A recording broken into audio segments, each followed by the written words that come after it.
दुर्निवारो नयानीको विरोधध्वंसनौषधिः स्यात्कार जीविता जियात् जैनी सिद्धांत पद्धति। पंच परमेष्टि भगवान की जय। संत शिरोमणि आचार्य श्री विद्यासागर जी महाराज की जय। परम पूज्य मुनि पुंगव श्री सुधा सागर जी महाराज की जय। आचार्य कुंद कुंद तत्वज्ञान शिविर का आज 6वां सत्र है। इस सत्र का विषय है अकाल मरण महादुखदाई। देखना यह है कि मरण क्या है और अकाल मरण क्या है। और जब हम आचार्य कुंद कुंद भगवान के साहित्य के संदर्भ में चर्चा कर रहे हैं तो ये विचार करना है कि आचार्य कुंद कुंद भगवान अकाल मरण के बारे में क्या कहते हैं। ऐसा विचार करने की आवश्यकता क्यों हुई, ये सबसे ज्यादा विचारणीय है। आज प्रायः अध्यात्म के नाम पर एक बिल्कुल आचार्य कुंद कुंद के विरुद्ध धारा चल गई। क्या धारा चली कि अकाल मरण नहीं होता है, जिसको जब मरना है वह तभी मरता है, अकाल मरण नहीं होता है।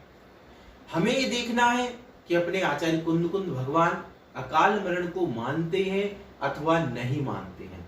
तो ये हम इसको देखें।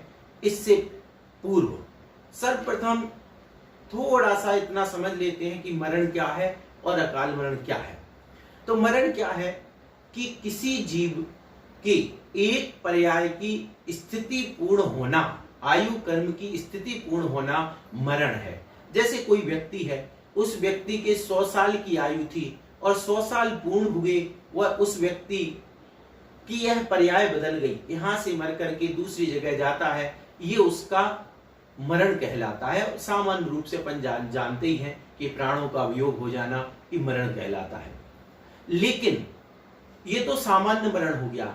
अब हमारे यहाँ सैद्धांतिक रूप में भी ये परंपरा प्रतिष्ठित है, आचार्य उमा स्वामी से लेकर के सिद्धांत ग्रंथों में भी, कि जब किसी जीव की निश्चित आयु से पूर्व में यदि मरण हो जाता है तो उसे अकाल मरण, कदली घात मरण, अपमृत्यु आदि शब्दों से अपने जैन दर्शन में परिभाषित किया गया है।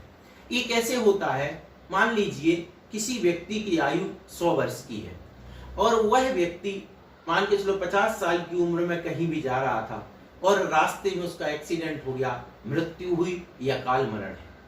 कोई मान के चलो 10 साल की आयु कर्म की स्थिति लेके आया था, जन्म लेते ही गर्भ में या 9 साल में या मान के चलो 10 वर्ष की अवधि पूर्ण करने के पहले मरता है, इसका नाम है अकाल मरण।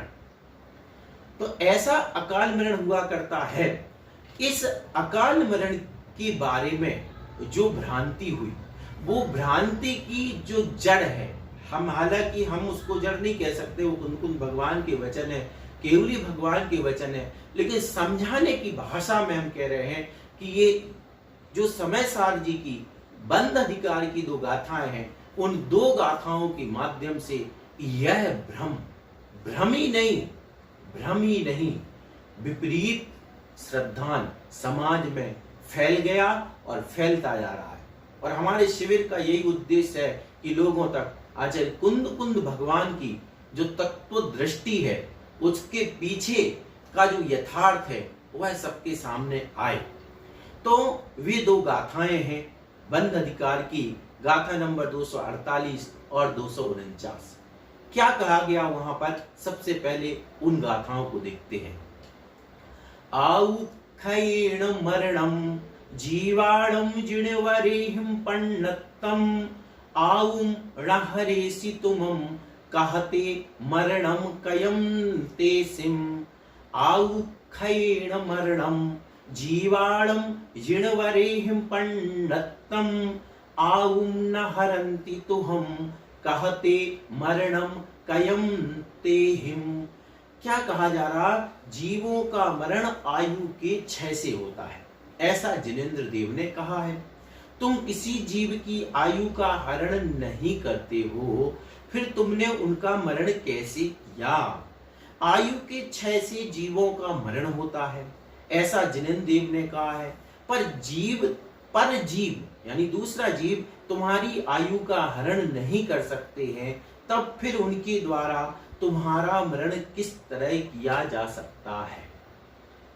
ये दो गाथा है। यानी आयु कर्म के क्षय से मृत्यु होती है, और ये आयु कर्म हमारा है, इसको कोई छीन थोड़ी सकता है, तो फिर किसी के द्वारा तुम्हारा मरण नहीं हो सकता। यानी इस गाथा से ये प्रचलित कर दिया गया कि अकाल मरण नहीं हो सकता, क्योंकि जब आयु कर्म का क्षय होगा तभी तो मरण होगा, और जब आयु कर्म के क्षय होने पर ही मरण होना है, तो वह अकाल मरण कैसे हो सकता है?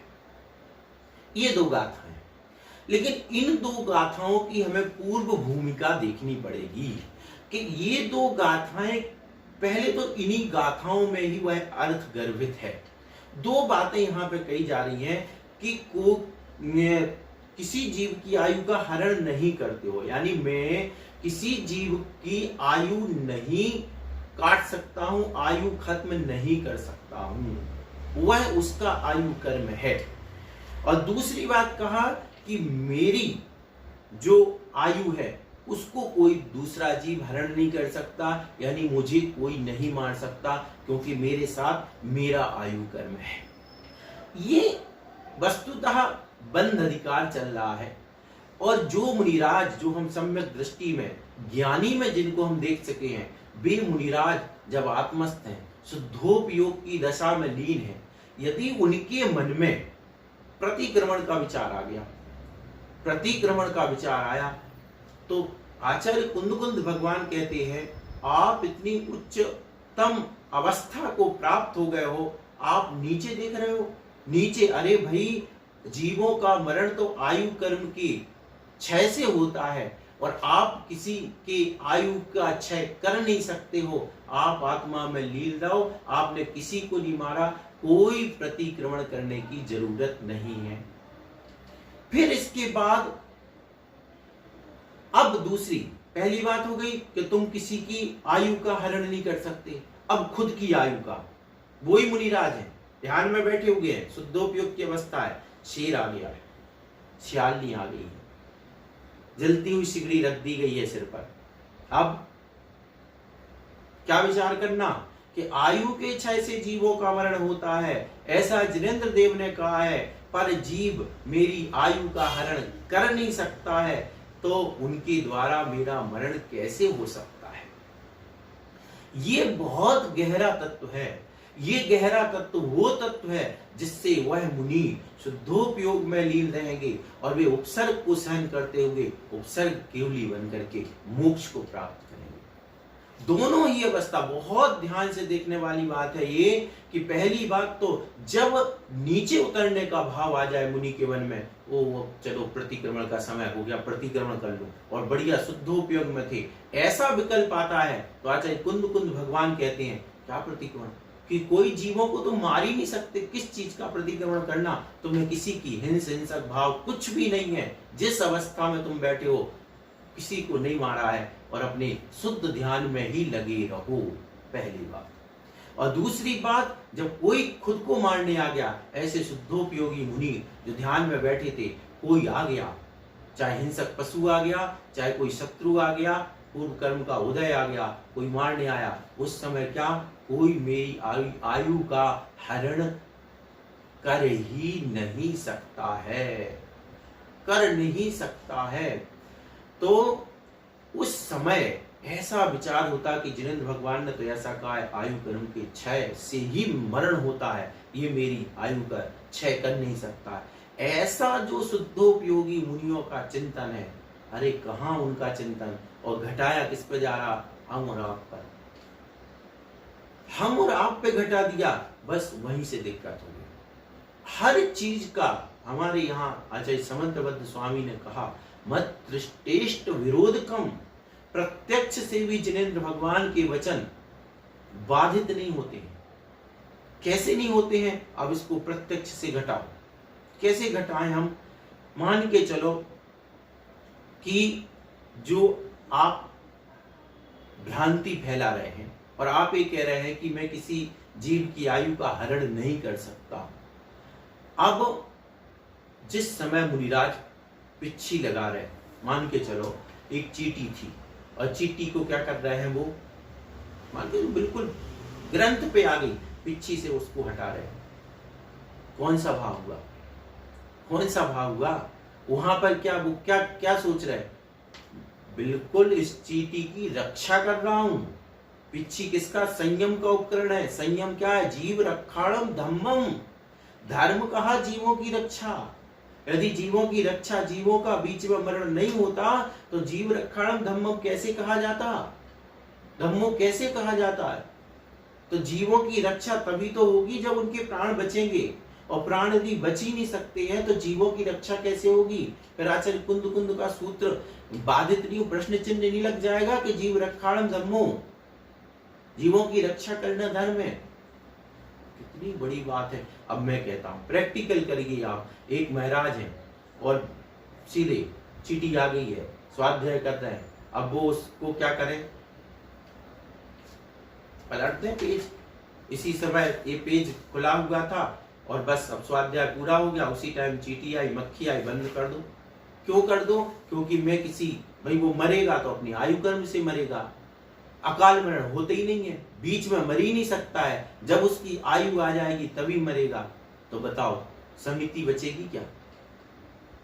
समिति, ईर्या समिति, ये जो समिति आदान निक्षेपण समिति, कैसे पालन होगा? चल रहे हैं, देख के नहीं चले हम, क्या उनको फिर भावलिंगी मुनि मानेंगे? नहीं मानेंगे। तो वो इस एक दृष्टि इससे देखना है। फिर इसके बाद हमें ये समझना है कि वास्तव में ये होता कैसे है।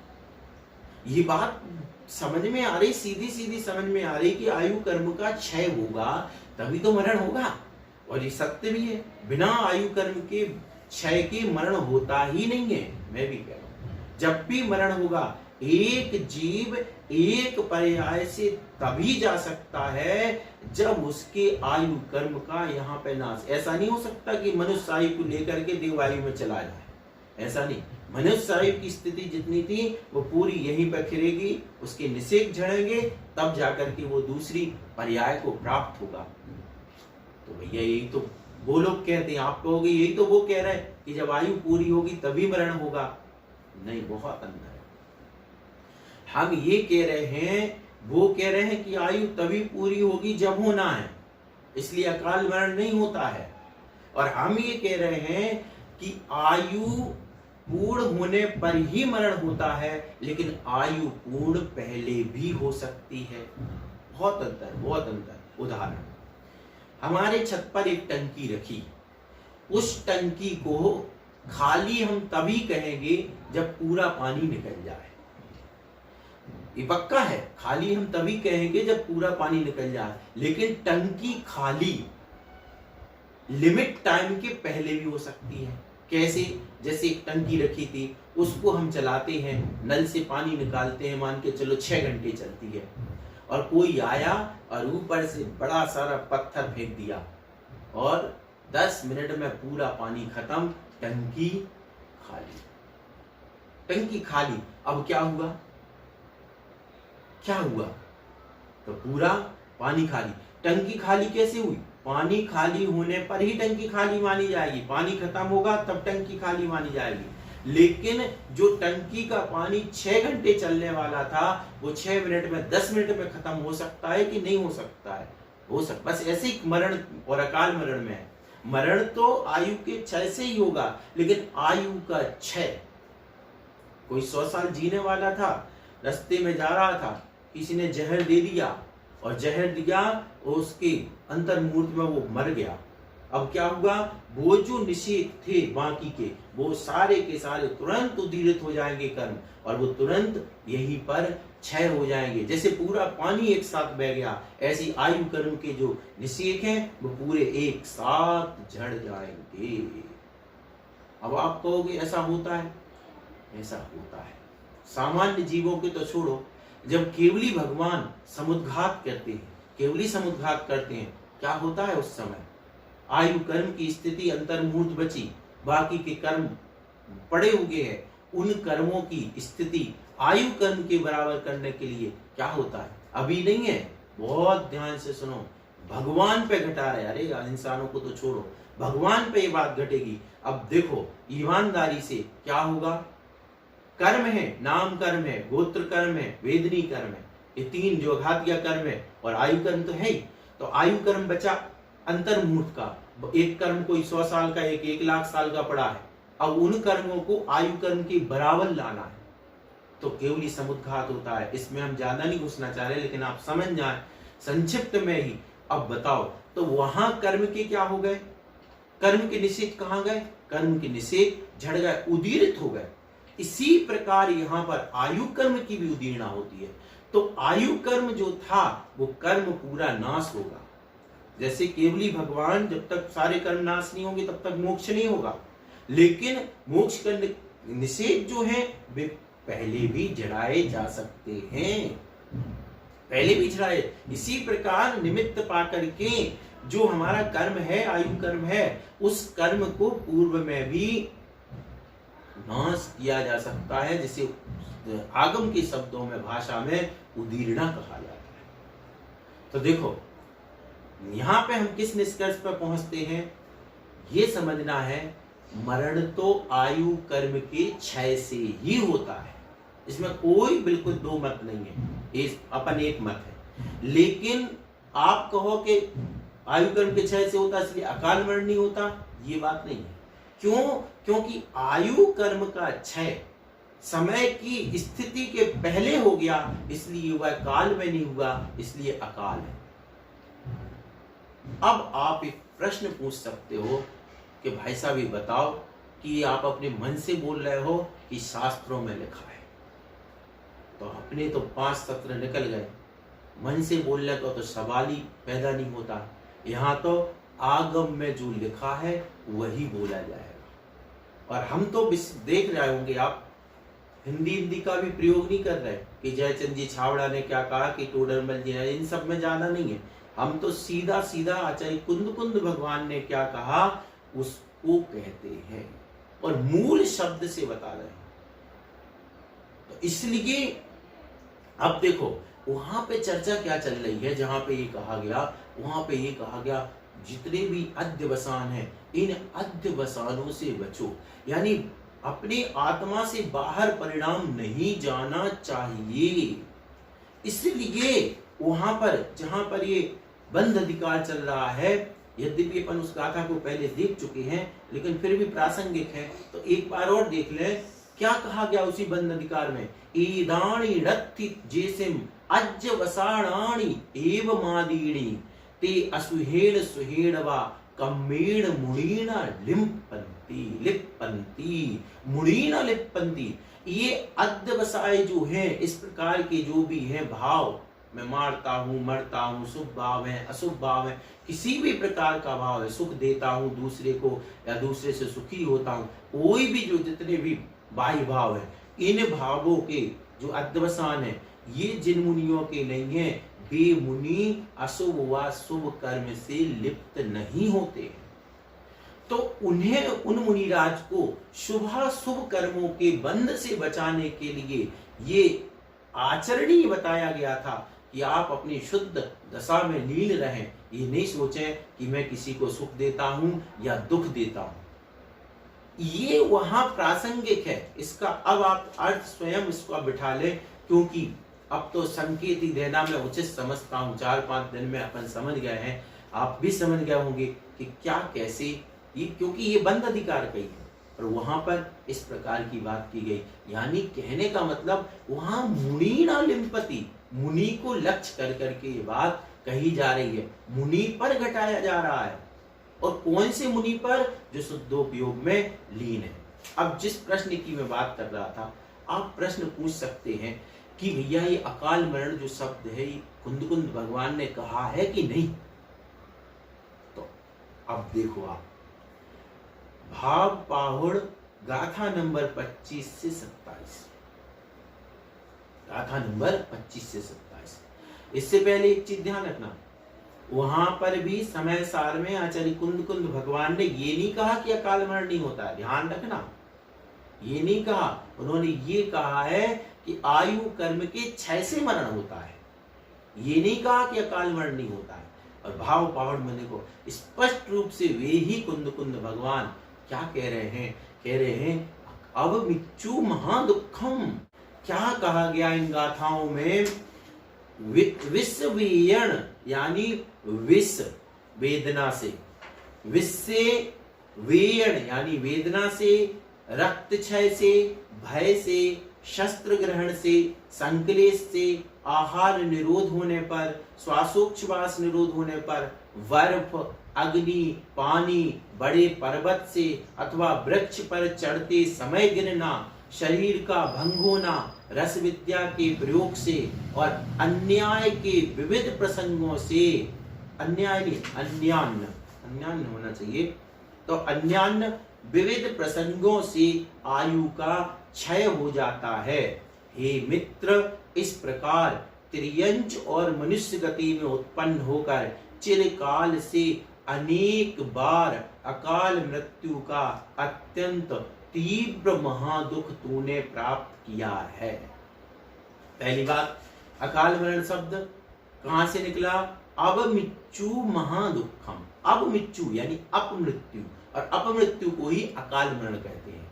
तो अपमृत्यु अकाल मरण एक ही बात है। अब देखो, तो अपमृत्यु के महादुखों को अनेक बार इस जीव ने भोगा है। कैसे कैसे उन्होंने बता दिया।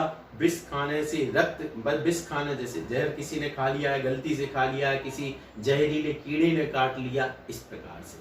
विष में रक्त है, कभी कभी अपन देखते हैं कि सुनते हैं रक्त बह गया किसी का, उसका मरण हो जाता है। विष वेण रक्त का भय से, भयंकर कोई डर जाए तो डर में भी उसके प्राण निकल जाते हैं। इसी प्रकार संकलेश होने से आहार रोक दो, किसी का आहार पानी बंद कर दो तो भी मरण हो जाता है। हिम जल मतलब कोई बर्फ में फंस जाए, दब जाए तो वहां भी मरण हो जाता है। सलिल पानी में गिर करके कितने लोग मर जाते डूबने पर, है ना। ये सारी की सारी जितनी भी बातें हैं इसको आप बार बार देख सकते गाथा से। इन सब में नरक और त्रियंच में देखो कितनी अच्छी बात कही आचार्य महाराज ने, तिरिय मड़ुई जब में, त्रियंचों और नारकियों में, देव त्रियंच और मनुष्यों में। किसमें? त्रियंच और मनुष्यों में, यानी नारकी और देवों की नहीं, क्योंकि देव और नारकियों के तो अकाल मरण होता ही नहीं है। यही तो अंतर है। अकाल मरण की सिद्धि कहां से हो रही? यहीं से तो सिद्धि हो रही। हम क्या कहते हैं कि जो नारकी है और जो देव है उनके अकाल मरण नहीं होता है। तो अंतर बना होगा, तो एक अंतर ये बनेगा कि नहीं कि जो देव है और जो नारकी है उनके अकाल मरण नहीं होता है, और जो मनुष्य और जो त्रियंच है उनके अकाल मरण होता है। ये इस अंतर को कोई हटा सकता क्या? कोई नहीं हटा सकता, न कोई आगम निषेध करता है। फिर क्यों ऐसा कहा जाता है कि अकाल मरण नहीं होता है? ये बात बड़ी विचारणीय है, बड़ी विचारणीय है। कुंद भगवान ने जहां लिख दिया अभविच्चु महादुखम, अकाल मरण का महादुख अनेक बार भोगा है। कौन व्यक्ति हो सकता है, कौन ऐसा व्यक्ति हो सकता है जो आचार्य कुंद भगवान को मानता हो और ये कह दे कि अब अकाल मरण नहीं होता है? कैसे कह सकता है? कुंद भगवान को मानने वाला व्यक्ति, कुंद भगवान को मानने वाला व्यक्ति कैसे कह सकता? आप खुद कल्पना करो, इतना स्पष्ट शब्द होने के बाद अब मृत्यु महादुखम, अकाल मृत्यु के महादुख एक बार नहीं अनेक बार भोगे हैं। ऐसा स्पष्ट होने के बाद भी हे भगवान ये कौन सी बुद्धि है? इसको बुद्धि कहें या दुर्बुद्धि कि आचार्य कुंद का नाम और अकाल मरण होता नहीं। फिर आप प्रश्न करेंगे तो क्या जवाब मिलेगा कि भैया केवली भगवान ने देखा था तभी तो हुआ, अब केवली भगवान आ गए। अरे भैया आप केवली भगवान के ज्ञान की समीक्षा कर रहे हो कि सिद्धांत समझा रहे हो, अकाल मरण की परिभाषा बता रहे हो, या अकाल मरण होता है या नहीं होता ये बता रहे हो? केवली भगवान ने तो बहुत कुछ देखा, फिर तो केवली भगवान के अनुसार तो वो कुछ नहीं होगा। और व्यवहार न्याय से वो झूठ देखा, और व्यवहार न्याय आपके लिए झूठ है, फिर झूठ से तो कुछ नहीं बचेगा, सब कुछ तीर्थ का नाश ही हो जाएगा। और यही तो हो रहा है। जब आचार्य कुंद भगवान ने विचार नहीं किया, अब देखो बहुत, जब आचार्य कुंद भगवान को इसका डर नहीं था, उन्होंने ये विचार नहीं किया कि केवली भगवान ने देखा इसलिए अकाल मरण नहीं होता है, हम और आप क्यों कर रहे हैं? फिर क्यों कर रहे हैं? कुंद भगवान कह रहे हैं अरे भाई डरने की क्या बात है, खुल के कौला डंके की चोट पर कि अकाल मरण होता है। यदि अकाल मरण नहीं हो तो बहुत सारी समस्याएं खड़ी हो जाएंगी। और कैसे नहीं हो, प्रत्यक्ष दिख रहा है अकाल मरण, प्रत्यक्ष दिखता है। और भेद मैंने बता दिया, आज आप भेद कर लीजिए, नरक देव दोनों आयु में क्या है, उनमें अकाल मरण नहीं होता है, त्रियंच और मनुष्य में अकाल मरण होता है। क्या इस भेद को कोई भी व्यक्ति, चैलेंज है, कोई इस भेद को क्या कोई मिटा सकता है? क्या नहीं मिटा सकता है। तिल तिल करे देह के खंड, असुर बढ़ावे दुष्ट प्रचंड। तिल तिल के बराबर टुकड़े हो जाते लेकिन फिर भी नहीं मरते हैं, और अपने अगर 2 ही टुकड़े हो जाए तो निपट जाए। क्यों?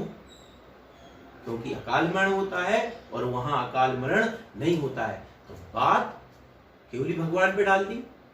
अरे केवली भगवान नहीं, कुंद भगवान को पढ़ा रहे हो आप। बहुत ध्यान से सुनो, बहुत ध्यान से। हम और आप किसको समझने बैठे थे? कुंद भगवान क्या कह रहे हैं वो समझना था। और बात केवली भगवान की है, लेकिन कुंद भगवान को हम समझ रहे हैं।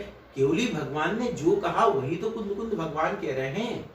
तो केवली कुंद भगवान ने भी अकाल मरण कहा है, तो वो मन से नहीं कहा, वो केवली भगवान ने कहा था, उसी को तो उन्होंने कहा अकाल मरण होता है। अब आप तो केवली भगवान के ज्ञान पे चले गए कि केवली भगवान ने देख लिया और वो इसलिए निश्चित था, तो इसलिए अकाल मरण नहीं कहेंगे। क्या है, क्या कहना चाह रहे हो, क्या करना चाह रहे हो? तत्व का प्रचार कर रहे हो कि तत्व का प्रचार कर रहे हो कि कुप्रचार करना चाहते हैं? क्या कहना चाहते हैं? कुंद भगवान का नाम लेकर के, और अब मिच्चू महादुखम, कैसे? मैं एक चीज नहीं समझ पाता हूं कभी कभी कि जो लोग ये मान जाते हैं कि अकाल मरण नहीं होता, मान के चलो, क्या वो लोग कभी ग्रंथ नहीं देखते? कभी ग्रंथ उठा के नहीं देखते क्या? ये मोक्ष पा, आज नहीं उठाया हो तो अब उठा लो, भाव पावड़, ये गाथाएं हैं, और 25 से 27 नंबर गाथा देख लो।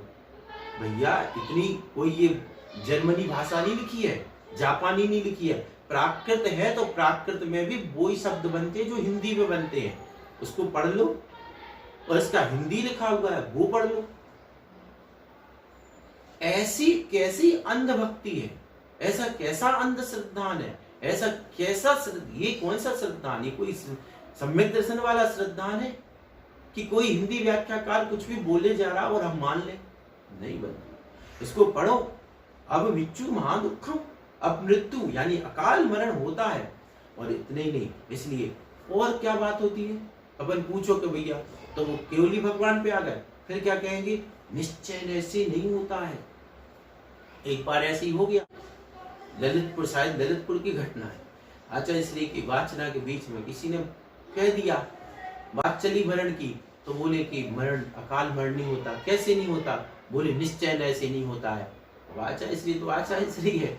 आचार्य श्री ने कहा, पंडित जी क्या बात करते हो? अरे निश्चय से तो मरण ही नहीं होता है, तो अकाल मरण की क्या बात है? तो निश्चय से इस प्रकार की बात करोगे तो निश्चय में तो मरण ही नहीं है, अकाल मरण और मरण की बात ही नहीं होती यार। इसलिए एक बात और कहूं, ये जब कैसे इस तरीके से केवली भगवान को लाते, जो जो देखी वीत राग ने सो सो होसी वीरारे, अनहोनी कबू ना होसी काहे हो तधीरारे। कभी गौर करना, शांत चित्त में होकर के देखना, तो जो दूसरे धर्म में मत है, उनमें क्या है? उनमें यही तो है कि भगवान की मर्जी के बिना पत्ता नहीं हिलेगा। जैन दर्शन में इतना ही तो अंतर था।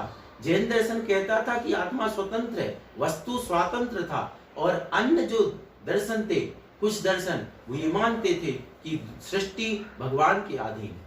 और हमारे यहाँ कहा गया था कि सृष्टि क्या कण कण स्वतंत्र है। एक भी कण, हर कण अपनी स्वतंत्र सत्ता लिए हुए, हर आत्मा अपनी स्वतंत्र सत्ता लिए हुए। तो वहां पर जो आत्माएं हैं वे भगवान की कर्तृत्ववाद से बनी थी, और हमारे यहाँ कुछ ऐसे अध्यात्मियों ने भगवान के सर्वज्ञवाद से आत्माओं को बांध दिया कि जो होना है वो सर्वज्ञ ने जैसा देखा है वैसा। अभी इसमें बहुत गहरा है, सर्वज्ञ ने क्या देखा और क्या होना है, इसके पीछे बहुत राज है, बहुत राज, ये बताए जाएंगे। ये इसके लिए हमें अलग से समझना पड़ेगा, लेकिन अभी शॉर्ट में इतना समझ लो, जो कहे कि जो देखी वीतराग ने, उसको कहो क्या क्या देखी वीतराग ने, तू क्या जाने वीरा रे, वीतराग की वाणी सुनकर दूर करो भव पीरा रे। भगवान का ज्ञान हमारे कल्याण का कारण नहीं है, भगवान का उपदेश हमारे कल्याण का कारण है। भगवान क्या क्या जानते हैं, इससे हमारा कल्याण नहीं होना है। भगवान का उपदेश क्या है, ये हमारे कल्याण का कारण है। तो भगवान का उपदेश है कि ऐसे ऐसे अकाल मरण होता है, उस अकाल मरण पर जो श्रद्धा करेगा वो सम्यक दृष्टि है। और जो लिखे हुए शब्द को भी, बहुत साफ कह रहा हूं, अब सामने लिखा हुआ है अब मृत्यु महादुखम, और उसके लिए घुमा फिरा करके गोल गोल यहाँ वहां कर दे, अब आप निर्णय कर लो उसको क्या मानोगे आप, मैं क्यों कहूं। आप स्वयं शास्त्र उठा के देख लीजिएगा पहले, कहीं मैं मन से तो नहीं कह रहा हूं। ये भाव पहाड़ उठाइए, तीनों गाथाएं अच्छी तरीके से चश्मा लगा करके देख लीजिए। आचार्य कुंद कुंद का ही है भाव पहाड़, उन्होंने लिखा है या नहीं लिखा है, और लिखा है दिख जाए तो उसके बाद चाहे कोई कितना ही बड़ा नामधारी आ जाए, फिर वो कह दे अकाल मरण नहीं होता है, तो उसकी बात आपको माननी है या नहीं माननी है। कैसे कैसे स्पष्ट रूप से लिखे हुए को बिल्कुल विपरीत चले, चलो ठीक है कोई बात संशय में आ जाए तो समझ में आती, विपरीत वर्णन कैसे कर देते लोग, आश्चर्य होता है। आप कहोगे ऐसी कैसी बात कर रहा है, ऐसी बात इसलिए कर रहा हूं कि एक और ऐसी प्रकरण बीच में ले रहा हूं, हालांकि इसी से जुड़ा हुआ है, साबी समझ लें आप। धर्मास्तिकाया भवा, हमारा एक सूत्र है, आचार्य उमा स्वामी महाराज ने सूत्र दिया कि धर्म द्रव्य के अभाव होने से सिद्ध जीव लोक के ऊपर नहीं जाते। अरे भैया, उसकी सब आचार्यों ने वही टीका करी, सब ने एक मत से ये कहा कि धर्म द्रव्य निमित्त है चलने का, जीव और पुद्गल के गमन का, और बाहर उसके लोकाकाश के बाहर धर्म द्रव्य नहीं है, इसलिए जीव उससे ऊपर, सिद्ध भी उससे ऊपर नहीं जाते हैं। यही व्याख्या सब ने करी। लेकिन ये जो कुछ लोग हैं, इन लोगों ने क्या गजब मैट दिया, सफेद झूठ चला दिया, सफेद झूठ चला दिया। इनके तत्वार्थ उड़ा के आप पढ़ लीजिएगा, सफेद झूठ चला दिया कि सिद्ध भगवान की तो शक्ति ही इतनी है, इसलिए वो वहां नहीं जाते, क्योंकि ये निमित्त को नहीं मानते, निमित्त को नकारते। अब इसलिए मैं बीच में बता रहा हूं कि आप देखो, हम सिर्फ कुंद कुंद भगवान की बात करेंगे, क्योंकि आचार्य कुंद कुंद की प्रतिष्ठा का सवाल है। ये आचार्य कुंद कुंद भगवान की गाथा है, नियम सार की गाथा नंबर 184। क्या लिखा, जीवाणम पुग्गलाणम गमणम जाड़े ही जाव धम्मत्थि, धम्मत्थि काय अभावे तत्तो परदोड़ गच्छन्ति। इतनी आपको बिल्कुल सरल में समझ में आ गया होगा। धम्मत्थि काय अभावे तत्तो परदोड़ गच्छन्ति, जो सिद्ध जीव हैं धर्मास्तिकाय का अभाव होने से उससे ऊपर नहीं जाते हैं। ये कुंद कुंद भगवान की मूल गाथा है, नियमसार गाथा नंबर 184। अब बताओ, उसके बाद भी ये बोला जाता है कि नहीं, उनकी शक्ति इतनी है, उपादान की शक्ति के वो इससे आगे नहीं जाते। तो जब ऐसी सामने गाथाएं हो आचार्य कुंद कुंद भगवान की, उसके बाद भी ओहो आहा, इस तरीके के मीठी मीठी बातों में किस प्रकार का जो यह तत्व का प्रचार कहें, या आप जो समझ सकते हैं कि प्रचार तो कैसे कहें, अब आपको क्या समझना वो आप समझ लीजिए। मैं सिर्फ इतना कहना चाह रहा हूं, हमारा शिविर, ये शिविर किसी को दूसरों को सुधारने के लिए नहीं है।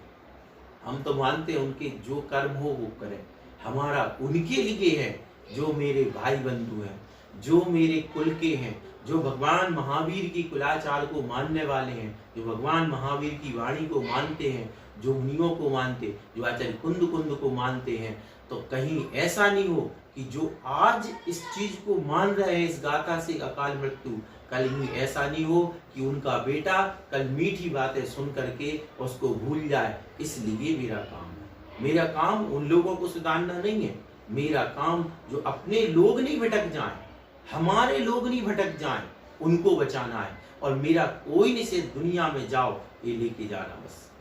जब कोई कह दे अकाल मरण नहीं होता, उसी समय भाव पहाड़ यूं दिखा देना, क्या कह रहे बस। फिर नहीं माने तो फिर आपका निर्णय है, वो नहीं मानता है, फिर आपको क्या करना, आपकी मति गति आप जानो। इससे ज्यादा हम नहीं कर सकते। हम सिर्फ इतना कर सकते हैं कि जो तत्व है उसकी रक्षा के लिए मूल चीज दिखा सकते हैं। बाकी सबकी ठीक है, जिसका जैसा जो होगा सो होगा। जैसा अगर पुरुषार्थ नहीं करोगे समन्वय का तो गिरना भी निश्चित समझ के चलिए। इस प्रकार से ये जो बात है, हमने एक शब्द को लेकर के बात कही कि आचार्य कुंद कुंद भगवान ने क्या अकाल मरण शब्द लिया है या नहीं, तो इसका उत्तर सीधा सा है, अब मृत्यु महादुखो, अब मृत्यु यानी अकाल मरण के महादुख इस जीव ने अनादिकाल से अनेक बार झेले हैं। ये आचार्य कुंद कुंद भगवान के वचन है। अब इन वचनों को घुमाना फिराना सम्यक दृष्टि की पहचान नहीं हो सकती है। ये नहीं कहेगा सम्यक दृष्टि के केवल भगवान ने देखा या नहीं देखा, नहीं, वो क्या कहेगा, कुंद कुंद भगवान ने कहा है अकाल मरण होता है, खत्म कहानी। अरे कुंद कुंद भगवान ने खुद ने जब नहीं सोचा कि केवली भगवान के ज्ञान के अनुसार होता है या नहीं होता है, तो हम क्यों सोचने लगे, हमें तो ये समझ में नहीं आता। वे तो विदेश क्षेत्र भी जाया है कुंद कुंद भगवान, कहावत के अनुसार वे तो विदेश क्षेत्र भी जाके आ गए, तो सीमंदर का साक्षात्कार हो गया सीमंदर स्वामी का। यहाँ से उनको बहुत अच्छा ज्ञान था। जब उनने इतनी तेज बुद्धि नहीं दौड़ाई, हम क्यों दौड़ा रहे हैं, ये बात विचारनी है। आगे देखते हैं हमारी जो परंपरा है, सैद्धांतिक परंपरा है, तो तत्वार्थ सूत्र में आचार्य उमा स्वामी ने बड़ा स्पष्ट लिखा था, औपपादिक चरमोत्तम देहा संख्ये वर्षायुषो नपवर्त्यायुषः।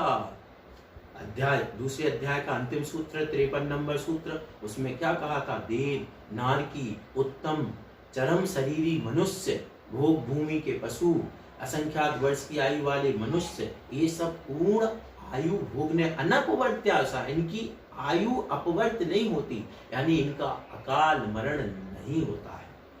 इसका मतलब क्या था, जैसे देव और नारकी के अकाल मरण नहीं होता है, यानी मनुष्य और त्रियंच के अकाल मरण होता है, जिसे आचार्य कुंद कुंद भगवान ने कहा था। क्या कहा था, अभी अपन ने देखा कि यहाँ पर क्या देखा था, आचार्य कुंद कुंद भगवान ने क्या कहा था, ये तिरियण और मणुय यानी त्रियंच और मनुष्यों के अकाल मरण होता है। आचार्य उमा स्वामी महाराज ने क्या कहा था कि नारकी और देवों के अकाल मरण नहीं होता है, और कुंद कुंद भगवान ने क्या कहा था कि त्रियंचों के और मनुष्यों के अकाल मरण होता है। दोनों तरीके से, निषेध वचन में भी विधि वचन में भी, दोनों तरीके आगम में अकाल मरण की स्पष्ट अवधारणा है। और इसके बाद सभी टीकाकार, चाहे वे आचार्य पूज्यपाद स्वामी हो, चाहे वे आचार्य अक्लंग स्वामी हो, चाहे आचार्य विद्यानंद स्वामी हो, चाहे कोई भी साधु संत महाराज आचार्य आए हो ग्रंथकार, एक भी ग्रंथकार ऐसा नहीं है जिस ग्रंथकार ने लिखा हो अकाल मरण नहीं होता। एक भी आचार्य नहीं है, एक आचार्य ऐसे नहीं है जो ये कहते हो कि अकाल मरण नहीं होता है। और यदि किसी को मिलता है तो तुरंत मुझे कमेंट कर सकते हैं आप, और मेरे व्हाट्सएप पे आप भेज दें, मैं देख लूंगा और बता दूंगा। कहीं नहीं एक भी आचार्य का आपको प्रमाण कि अकाल मरण नहीं होता है। हाँ, ये जो हिंदी लिखी हुई है ना जो पंडित जीवों की, उन वो प्रमाण नहीं है। हम प्रमाण बात कर रहे हैं आचार्यों की, मनवाणी की बात नहीं, जिनवाणी की बात। तो अकाल मरण की इस प्रकार से व्यवस्था है। क्यों भैया, देखो अकाल मरण नहीं होगा तो ये जो औषधि दान है, औषधि दान क्यों देंगे बताओ। मुनिराजों को औषधि दान देना, सामान्य साधनियों को औषधि देना। क्यों होगा औषधि दान? औषधि किसके लिए? प्राण रक्षा के लिए है। यदि कोई मरता नहीं होता, ध्यान रखना, अगर किसी की अकाल में मृत्यु नहीं होती तो एक भी अस्पताल की जरूरत नहीं पड़ती, एक भी औषधि की जरूरत नहीं होती। अकाल में मृत्यु होती है तभी तो औषधि दान है। इतना सब कुछ स्पष्ट होने के बाद भी, और ये बरोबर है, भगवान जाने कैसे बरोबर है, ये तो भगवान ही समझ सकता है। सीधे सीधे तरीके सामने दिखाई दे रहा है कि बताओ, औषधि प्राण रक्षक होती है, प्राण बचाती है, और हम सामने देखते हैं। फिर भी एकाध कोई अपवाद के उदाहरण दे करके, कैसे उदाहरण दे करके, बस जा रही थी, वो बस गिरी और फिर उस बस में से वो व्यक्ति तीन दिन तक उसमें गड्ढे में पड़ा रहा, फिर भी जीवित रहा। इससे क्या सिद्ध होता है कि अकाल मरण नहीं होता है। उसकी आयु पूर्ण नहीं हुई थी तो वो नहीं मरा। अरे भैया, बाकी के जो 59 मर गए उनको तो देख लो, उनकी सबकी एक साथ आयु पूर्ण हो गई थी क्या? और दूसरी चीज, जब आपने ये कहा कि ऐसा नहीं हो सकता, अरे थोड़ी कुंद महाराज की गाथाएं भी तो देख लेते कि कुंद महाराज की गाथाओं पर प्रश्न चिन्ह नहीं लगा दिया आपने कि विष खाने से मृत्यु होती है। आचार्य कुंद भगवान ने कह दिया कि विष खा लोगे अकाल में मृत्यु हो जाएगी, और आप कह रहे हो कि उसकी मृत्यु हो ही नहीं सकती है अकाल में। दोनों भिड़ गए आपस में। देखो, कुंद भगवान कह रहे हैं विष खाओगे, वेदना होगी, आपको मान के चलो श्वास कोई रोक दे, गला दबा दे, तो आपकी बीच में अब मृत्यु हो जाएगी, अकाल मरण हो जाएगा। और कुंद के प्रचारक क्या कह रहे हैं? आचार्य कुंद के प्रचारक, नहीं, मृत्यु तो तभी होगी जब होनी होगी। दोनों में कितना अंतर हो गया। अब आपको हमारा काम बताना था, आपको क्या ग्रहण करना है ये आपके ऊपर है। सिद्धांत से और हम बता सकते हैं। देखो, नेमिचंद सिद्धांत चक्रवर्ती आचार्य महाराज कितने बड़े सिद्धांतज्ञ हैं। कभी कभी मुझे ये नहीं समझ में आता कि हम एक तो अवृत्ति, एक पाप का त्याग नहीं। हमने उदाहरण आपको बता ही दिया था पहले कि बढ़िया प्रेस हो रहा है, अंचला पानी ढल रहा है, सीधे त्रस्त जीव मर रहे हैं, ये तो अभी त्याग नहीं है। इतनी बुद्धि तो है नहीं, इतना ज्ञान आचरण में है नहीं। उसके बाद हमारा ज्ञान इतनी ऊंचाई पे चला गया, ना हम आचार्य कुंद की रक्षा कर पा रहे, ना आचार्य उमा स्वामी के शब्दों की रक्षा कर पा रहे, ना आचार्य नेमिचंद सिद्धांत चक्रवर्ती जैसे महान ज्ञाता सिद्धांतज्ञ क्या कहते हैं। देखो तो सही एक बात क्या कहते हैं, सेम टू सेम जो आचार्य कुंद भगवान ने कहा था वही आचार्य नेमिचंद सिद्धांत चक्रवर्ती, उनसे कुंद भगवान के 1000 वर्ष बाद भी, आचार्य होने के बाद भी उन्होंने परिवर्तन नहीं किया। और जबकि आचार्य नेमिचंद सिद्धांत चक्रवर्ती इतने प्रमाणिक हैं कि अगर वे लिख देते कि अकाल मरण नहीं होता है, तो ध्यान रखना हमें 2 मत मानने पड़ते कि आचार्य कुंद के मत अनुसार तो होता है और आचार्य नेमिचंद सिद्धांत चक्रवर्ती के मत अनुसार नहीं होता है, क्योंकि अपने आप में भी समर्थ प्रमाणिक आचार्य हैं नेमिचंद सिद्धांत चक्रवर्ती। लेकिन नहीं, नेमिचंद सिद्धांत चक्रवर्ती ने भी कॉपी कर दिया आचार्य कुंद भगवान को। और गोमटसार कर्म कांड की आप खुद ग्रंथ खोलिए और देख लीजिए, 57 नंबर गाथा क्या कहते हैं, वही गाथा सेम टू सेम। विश्वेयण रक्तक्षय भय सत्थक गहन संक्लेशाणम उत्साहारणम ऋरोहदो छिज्जदे आऊ। विष खा लेने से, असह्य पीड़ा से, रक्त क्षय हो जाने से, महान भय से, शस्त्रघात से, भारी संक्लेश से, सांस घुट जाने से, भोजन पानी ना मिलने से, आयु असमय में ही, कैसे असमय में ही क्या है, छिज्जदे आयु, आयु छीन हो जाती है, यानी नष्ट हो जाती है। आयु के क्षय बिना नाश नहीं होगा, लेकिन आयु क्षय पहले हो सकती है। ये बात बस अंतर रखना। क्या आयु कर्म के क्षय होने से ही मरण होता है, लेकिन आयु कर्म का क्षय कब होगा? इन निमित्तों के मिलने पर पहले भी हो सकता है, होता है। तो इस प्रकार से आचार्य नेमिचंद सिद्धांत चक्रवर्ती भी इस बात को स्वीकार करते हैं, बहुत अच्छी तरीके से स्वीकार करते हैं।